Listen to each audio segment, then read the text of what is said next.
है और यहाँ मंच पे सभी लोग बैठे जो सम्मानित लोग हैं सब आदरणीय बैरनाथ दुबे जी, आदरणीय सूरज भैया जी, महफूज अंकल, जनाब मसूद अंकल। रोल। नमस्कार, आप देख रहे हैं जन क्रांति न्यूज 24 गोंडा। मैं इस समय गोंडा के गांधी पार्क टाउन हॉल के सामने में मौजूद हूं, जहां पर आप देख रहे हैं कि आज जनपद के नवनिर्वाचित नगर निकाय के अध्यक्ष और सभासद का 11 बजे से टाउन हॉल में एक भव्य स्वागत समारोह रखा गया है। वहीं जो है समाजवादी पार्टी के पूर्व नेता और मंत्री और विधायक भी यहाँ पर भी मौजूद हैं और वहीं पर जो है समाजवादी पार्टी के जो है पूर्व विधायक कटरा के बैरनाथ दुबे जी ने भारतीय जनता पार्टी पर सीधा निशाना साधते हुए उन्होंने क्या कहा, मैं ले चल करके सीधा उन्हीं से रूबरू होता हूँ। इतना अत्याचार शोषण नहीं करता तो और सीटें भी जीत सकती थी, ज्यादा से ज्यादा सीटें जीतती। अब आपकी जिम्मेदारी है, आप छोटी सरकार है, ब्लॉक प्रमुख, जिला पंचायत अध्यक्ष, नगर पंचायत अध्यक्ष, नगर परिषद अध्यक्ष, ये सब सरकार ही है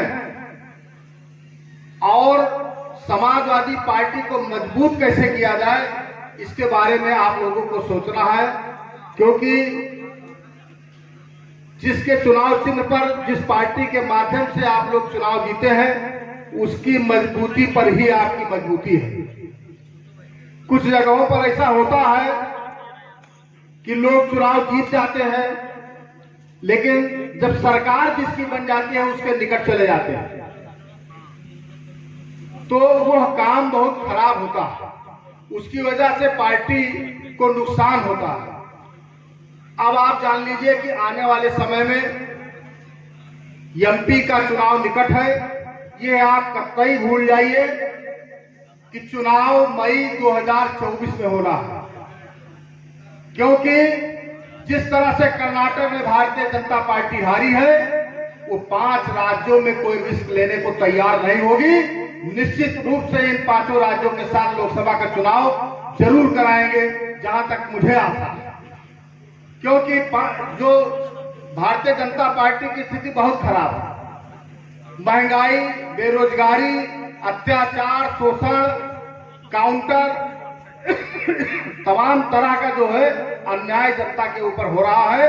जनता बिल्कुल जैसे मन दबाए बैठी है और जैसे कर्नाटक की तरह मौका मिलेगा बार बार बार बार बार बार बार बार भारतीय जनता पार्टी को हराने। देखिए, आज समाजवादी पार्टी के जो वर्तमान नवनियुक्त मनोनीत अध्यक्ष हैं श्री अरशद खान साहब, उनका सम्मान और जो नगर पालिका परिषद के नगर निकाय के जो चुनाव हुए उनमें नगर पालिका परिषद में जो हमारे अध्यक्ष और सभासद जीते हैं उनका, और साथ ही साथ जो सभासदगण जीते हैं नगर पालिका नगर पंचायत में, उनका सबका सम्मान समारोह था। क्योंकि समाजवादी पार्टी गोंडा में बहुत मजबूत स्थिति में है। हम 10 में 3 सीटें जीते हैं और 3 में हमको जबरदस्ती हराया गया। अगर प्रशासनिक वो न होता तो हम 6 सीटें यहाँ से जीतते। तो अब हम अपने कार्यकर्ताओं का मनोबल और आगे बढ़ाने के लिए, कार्यकर्ताओं को आगे ले जाने के लिए, उनका और 2024 के चुनाव में एक के लिए नया संदेश देने के लिए आज एक कार्यक्रम रखा गया। किन किन जगहों पर जो शासन है यहाँ का वो हरवाया है, कहाँ कहाँ पर ऐसा हुआ? देखिए, मैं खुद कर्नलगंज देख रहा था। कर्नलगंज चुनाव में पूरी तरह से शुरू से मैं था। कर्नलगंज में शुरू से परिसीमन से लेकर के परिसीमन जो किया गया बिल्कुल अव्यवहारिक किया गया। ऐसे गांवों को शामिल किया गया जिनकी दूरी कर्नलगंज से 5-5, 6-6 किलोमीटर है, जो कतई किसी तरह से भी एक, जब आप उस नियम को पढ़ेंगे तो सबसे बड़ी चीज उसमें परिसीमन में है कि जो शहरी मानसिकता जहाँ हो उस एरिया को शामिल किया जाए। गांव धुर गांव के लोगों को, पूरा का पूरा नारायणपुर मांझा पूरा गांव है, पूरे गांव को नहीं शामिल किया गया। एक पूर्वा चिथरिया को शामिल कर दिया गया। इसी तरह से पिपरी एक गांव है, पिपरी में जो नजदीक के लोग थे उनको नहीं शामिल किया गया। जो 2-3 पुरों को छोड़ दिया गया, 2-3 पुरों को शामिल कर दिया गया। इसी तरह से सकरौरा देहात में हुआ, इसी तरह से कादीपुर में हुआ, इसी तरह से कुमड़ौरा में हुआ, इसी तरह से करुआ में हुआ। परिसीमन पहले बहुत गलत किया गया, पिक एंड चूज की पॉलिसी वहां अपनाई गई। परिसीमन के बाद पूरा समीकरण, राजनीतिक समीकरण पूरी तरह से उन्होंने डिस्टर्ब किया और उसके बाद में मतदाता सूची में पूरी लड़ाई हुई। आप सब लोग उसको जानते हैं। चुनाव में शुरू से ही हमने शिकायत की कि वहां पर जो प्रभारी निरीक्षक है वो कतई भारतीय जनता पार्टी के एजेंट के रूप में काम कर रहे हैं। हम यहाँ से लेकर उच्च न्यायालय तक गए, आयोग में गए, यहाँ के सारे वरिष्ठ अधिकारियों से हम लोगों ने कहा, वो बात हम लोगों की नहीं सुनी गई।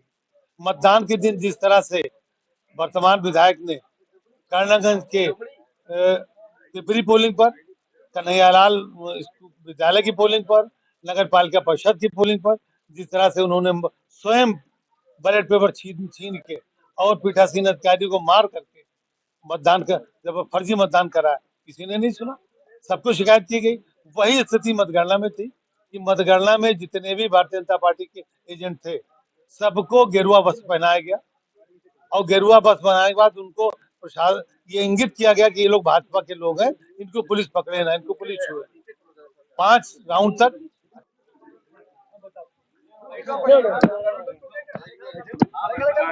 के लिए है। और यहाँ मंच पे सभी लोग बैठे जो सम्मानित लोग हैं,